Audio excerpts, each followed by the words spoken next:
pinakamalaking luya. Iba pa rin ka-viewers pag hindi siya natatabunan. Ito backyard lang.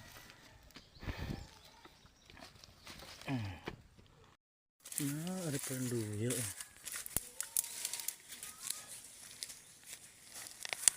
Maliit siya. Hindi, ayan o. Luya, ay masarap ang lupa. Muna kagabi. Ito ka-viewers yung nag-ampalayan ko noon. Ito yung aking luya. Yan. Meron din, di ba? Payat na ang lupa niyan. Yan na. Wala ito ng mga bata ko. Yung ka-viewers, hindi natin na live yung laban ngayon ng Tumagabok versus Maranlig. Alauna tayo mga barangay.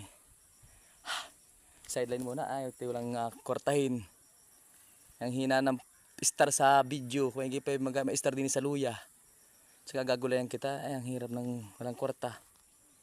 Pag nahingit ang anak, walang maibili. Kaya walang baon.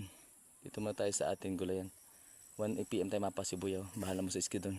Hindi laman. Oh. May asimilyahan. 70 ka-viewers ang kilo ng luya ngayon.